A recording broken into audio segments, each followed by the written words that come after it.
اللہ نے فرمایا وَإِنَّا لَنَعْلَمُ أَنَّ مِنْكُمْ مُكَذِّبِينَ. بیٹا ویڈیو نہیں بناؤ.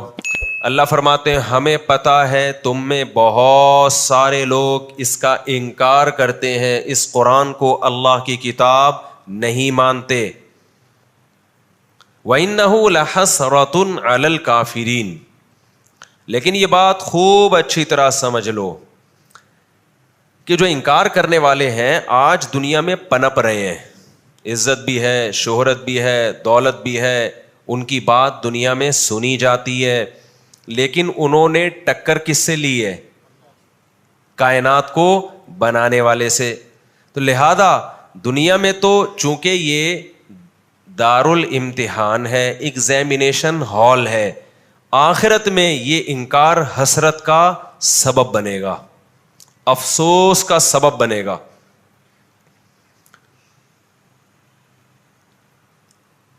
وَفَرِحُوا بِمَا عِندَهُم مِّنَ الْعِلْمِ. آپ کو پتہ ہے مذہب کا انکار ہوتا کیوں ہے؟ مذہب کا انکار ہوتا کیوں ہے؟ مذہب کا انکار جب بھی پیغمبر دنیا میں آئے تو قرآن کہتا ہے غریبوں نے انکار نہیں کیا. زیادہ تر غریب تھے جو پیغمبروں پر ایمان لائے. انکار 2 طبقے نے کیا ہے, بلکہ 3 طبقے نے. وَقَالَ الْمَلَأُ الَّذِينَ كَفَرُوا مِنْ قَوْمِهِ. قرآن میں یہ لفظ بہت ہے. وہ لوگ جن کے ہاتھ میں حکومت کی باغ ڈور تھی, جو اونچی اونچی پوسٹوں پر تھے, تو 17 سے لے کے 22ویں گریڈ تک کے آفیسرز تھے. اس زمانے کے جو بھی 17 گریڈ کا ہوتا ہوگا بھائی, اور اس زمانے کا 17 والا آج کے 17 والے جیسا نہیں ہوتا تھا, وہ سچی مچی کا ہوتا تھا. آج کا 17 والا کا تو اپنے گھر میں آفیسر نہیں ہے. خیر یہ پھر سیاسی باتیں شروع ہو جائیں گی. تو وقال الملا, قوم کے بڑے لوگوں نے انکار کیا ہمیشہ, جن کے ہاتھ میں حکومت کی باغ ڈور, جن کی بات سنی جاتی تھی, جن کی سوسائٹی میں کوئی ویلیو تھی. نمبر 2 کس نے انکار کیا؟ وما انا بطارد الذین آمنوا انہم ملاقو ربہم من ینصرنی من اللہ ان طردتہم. تمام پیغمبروں کو یہ کہا گیا مالداروں کی طرف سے کہ ان غریبوں کو آپ اپنی محفل سے نکالیں, ہم ان کے ساتھ بیٹھ کے آپ کی بات نہیں سنیں گے. یہ قوم کے پس لوگ ہیں, یہ کیوں آ رہے ہیں؟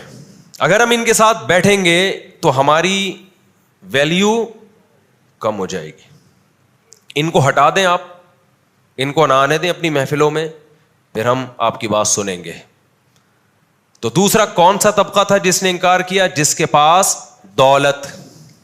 سمجھتا ہے بات کو کہ نہیں سمجھتا ہے؟ میں نہیں کہہ رہا سب نے انکار کیا. سورہ مومن جو 26ویں پارے میں یا 25ویں پارے میں, اس میں اللہ نے بتایا کہ وقال رجل مؤمن من آل فرعون یکتم ایمانہ. فرعون میں محل میں کچھ لوگ جو سرکاری عہدوں پر تھے وہ بھی ایمان لے کر آئے, لیکن بہت, بولو تھوڑے, میجورٹی بے ایمان. تو یہ شروع سے ہی آ رہا ہے بھائی, جو حکومت چلانے والے اکثر کیا ہوتے ہیں, یہ شروع سے کوئی آج کا مسئلہ نہیں ہے یہ. تو آپ خام خواہ اپنے ان بڑوں کو برا بھلا کہہ کے اپنی زبانیں خراب کرتے ہو. آپ بن گئے تو آپ بھی ویسے ہی, اللہ نہ کرے یعنی خطرہ اس بات کا, ویسے ہی ہو جاؤ گے. تو شروع سے ہی چلا آ رہا ہے, پیٹ بھرے ہوئے ہوتے ہیں نا. تیسرا وہ طبقہ جس نے پیغمبروں کا سب سے زیادہ انکار کیا, وہ کون تھے؟ فریحوا بما عندهم من العلم. اللہ کہتے ہیں جن کے پاس علم تھا نا, جب پیغمبروں نے انہیں اللہ کی طرف بلایا تو وہ جو علم اور نالج ان کے پاس تھی, اس نالج کی بیس پر فریحوا اترانے لگے, تکبر میں آ گئے. فرحت کا معنی ہوتا ہے خوش ہونا, لیکن یہاں خوش ہونا مراد نہیں ہے. بعض دفعہ اترانے کو بھی کیا کہتے ہیں؟ کہہ رہے ہیں زیادہ خوش ہونے کی ضرورت نہیں ہے, نہیں اترانے کی ضرورت نہیں ہے, ورنہ خوش ہونا تو اچھا کام ہے اگر کوئی نعمت آپ کو ملی ہے. تو یہاں فرحت کا مطلب وہ فرحت نہیں ہے جو لڑکیوں کے نام ہوتے ہیں فرحت. یہاں فرحت کا مطلب وہ فرحت ہے جو اترانے کے, تکبر کے معنی میں, شو بازی کے معنی میں. جیسے آج کل کچھ یوٹیوبرز آ رہے ہیں, ہر وقت شو مارنے سے ان کو فرصت ہی نہیں مل رہی. نیا نیا پیسہ آتا ہے تو بعض دفعہ آدمی اپنی اوقات بھول جاتا ہے. کچھ دن پہلے کسی نے مجھے میسج, میں نے وہ کیپ پہنی ہوئی تھی نا, نہیں ہوتی کیپ, ابے وہ کیپ جو ہوتی ہے یوں والی, اس کے اوپر کچھ اردو میں لکھا ہوا تھا. میں نے ان کو کوئی جواب بھی بھیجا اردو میں, انہوں نے کہا یار انگلش میں کیوں نہیں بھیج رہے آپ. تو میں نے ان کو بولا, میں نے کہا جب آدمی نئی نئی انگلش سیکھتا ہے نا تو اوقات بھول جاتا ہے, ٹھیک ہے نا. پرانے جو انگلش والے ہیں نا ان کو اس سے کوئی تکلیف نہیں ہوتی, اردو میں بھیج دیا, کیونکہ اس کو اردو آتی ہے تو بھائی میں اردو میں بھیج دوں تو آپ کو کیا مسئلہ ہو رہا ہے. یا شرٹ پہ اگر اردو میں لکھا ہوا ہے تو ان کو کوئی تکلیف, بھائی اردو میں لکھ دو صرف تم, اردو میں لکھ دو نا صرف تم, تو مطلب تو وہی ہے نا, اونلی یو, یہی ہوگا نا. تو لیکن نہیں, اردو میں نہیں, شرٹیں بھی آ کے دیکھو انگلش میں لکھی ہوئی ہے, تو اس پہ کوئی حرج نہیں ہے انگلش میں اگر لکھا ہوا ہو, لیکن اردو میں لکھا ہوا ہے اور کوئی آپ کا مذاق اڑا رہا ہے تو اس کا مطلب اس نے نئی نئی انگلش سیکھی ہے, یہ اپنی اوقات بھول گیا ہے. تو میں نے ان کو بھیجا, میں نے کہا آپ لگتا ہے کہ نہیں, کیونکہ پرانے کھیڑو جو انگلش کے ہم نے دیکھے ہیں وہ بات اردو میں کرتے ہیں, مجھ سے کم از کم کس میں بات کرتے ہیں, یا آپس میں جب سب اردو اسپیکنگ بیٹھے ہوں گے تو اردو میں بات کرتے ہیں. ہاں جا کے انگریز سے واسطہ ہو تو انگلش میں شروع ہو جاتے ہیں. وہ ہے نا ایک آدمی کسی کے پاس گیا, کہا کہ تجھے انگلش آتی ہے, اس نے کہا آتی, کہتے پھر اردو میں ہی بات کر. تو یہ ان لوگوں سے انگلش میں بات کرتے ہیں جن کو انگلش نہیں آتی. جن کو انگلش آتی ہے ان سے ان کی کوشش ہوتی ہے کہ ہم اردو میں بات کریں. یہ جنرل نالج کے لیے میں نے آپ کے سے کچھ چند معلومات شیئر کی. ہم اپنے ٹاپک کی طرف چلتے ہیں. تو 3 طبقات ہیں. وَفَرِحُوا بِمَا عِندَهُم مِّنَ الْعِلْمِ. قرآن کہتا ہے جب پیغمبروں نے دعوت دی تو جن قوموں کے پاس نالج تھی اس نالج کی بیس پہ وہ اترانے لگے, تکبر میں آ گئے اور انہوں نے پیغمبروں کی دعوت کا انکار کر دیا. کتنے طبقے ہوئے؟ جن کے پاس نالج, اس کا مطلب جاہل لوگ ایمان لا رہے تھے, یہی مطلب ہوا نا. وہ طبقہ جس کے پاس دولت تھی, اس کا مطلب غریب ایمان لا رہا تھا, زیادہ تر غریبوں میں بھی کافر بھی تھے, ایسا نہیں ہے. جس کے پاس عہدہ تھا وہ کافر تھا, اس کا مطلب جن کے پاس عہدہ نہیں ہے وہ. خلاصہ یہ نکلا کہ جو طبقہ جاہل, جو طبقہ غریب, جس کے پاس کوئی عہدہ نہیں ہے وہ ایمان لا رہے ہیں, اور جس کے پاس کوئی کوالٹی ہے, کوئی عہدہ ہے اور پیسہ ہے اور نالج ہے, یہ طبقہ پیغمبروں پر ایمان زیادہ لا رہا ہے. اب یہ تو حیرت کی بات ہے یار. جو انٹلیکچوئل قسم کا طبقہ ہوتا ہے وہ تو یہ 3 ہی ہوتے ہیں, جن کے پاس نالج ہو, جن کے پاس پیسہ ہو, جن کے پاس عہدہ ہو. تو یہ تو کامیاب ہے کہ نہیں ہے؟ ابے بھائی تمہارے پاس نہ پیسہ ہے, یہ دیکھو اس کو ہنسی آئی ہے بچے کو, اس کو لگا کہ اس کی بات کر رہا ہوں میں. تمہارے پاس نہ پیسہ ہے, نہ تمہارے پاس کوئی عہدہ ہے, نہ تمہارے پاس کوئی نالج ہے جس کی بیس پہ تمہیں کوئی اچھی جاب مل جائے. اس کا مطلب تم دنیا کے ناکام ترین انسان ہو. کیا خیال ہے بھائی؟ تم تو دنیا کے ناکام, تمہیں تو موٹیویشنل اسپیکر اپنی ورک شاپ میں بھی نہیں بیٹھنے دے گا. تمہیں تو موٹیویشن چاہیے نا. ابے بھائی موٹیویشنل اسپیکر اسی طبقے کو تو کوشش کرتا ہے اٹھا کے اوپر لائے, لیکن موٹیویشنل اسپیکر جب آپ کو اٹھا کے اوپر لانے کی کوشش کرے گا تو وہ بھی فری پھوکٹ میں یہ کام نہیں کرتا, اس کی بھی فیس ہوتی ہے. جب آپ غریب ہیں تو آپ کے پاس اس کی فیس کے پیسے بھی نہیں ہے. تو موٹیویشن ایک چیز تھی جو آپ میں 3 میں سے ایک کوالٹی پیدا کر دیتی, اس سے بھی آپ محروم. کیا مطلب؟ موت تک اسی کنڈیشن میں رہنا ہے آپ, غریب کے غریب, ٹھیک ہے نا. کوئی عہدہ نہیں اور کوئی نالج نہیں. حیرت کی بات ہے یار, یہ تو دنیا کا ناکام ترین طبقہ ہے, اور قرآن کہہ رہا ہے جب بھی پیغمبروں نے دعوت دی ہے نا تو کامیاب یہ طبقہ ہوا ہے, وہ سارے ناکام ہو گئے. اس کا مطلب میرے بھائی دنیا ہمیں کسی اور ٹریک پہ لے کے جا رہی ہے, اللہ ہمیں کسی اور ٹریک پہ لے کے جا رہا ہے. یہی جو دماغ میں بھرا ہوا ہے نا, سکسیس, کامیابی, یہی ہم اپنی کھوپڑی شریف سے یہ نکالنا چاہتے ہیں. یہ جو معذرت کے ساتھ جس چیز کو ہم پیار سے بھوسا کہتے ہیں نا, بھوس بھرا ہوا ہے. میں آپ کی احترام میں بھوس کا لفظ تو استعمال نہیں کروں گا کہ آپ کے دماغ میں بھوس بھرا ہوا ہے, یہ بالکل مناسب نہیں ہے ایسے الفاظ کہنا, لیکن بھرا ہوا یہی ہے. بھرا ہوا کیا ہے؟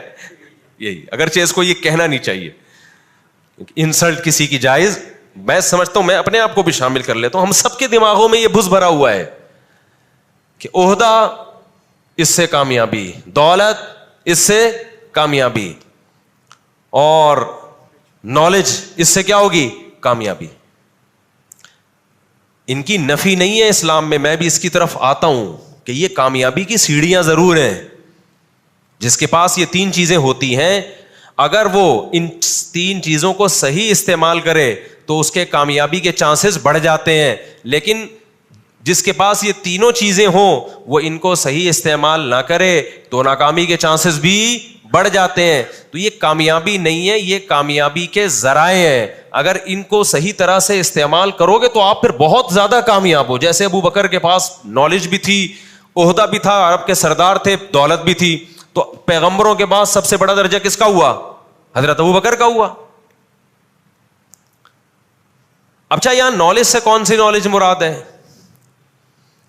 قرآن کہہ رہا ہے پیغمبروں نے جب دعوت دی تو جن کے پاس علم تھا وہ اترانے لگے. کیا غلط علم تھا ان کے پاس؟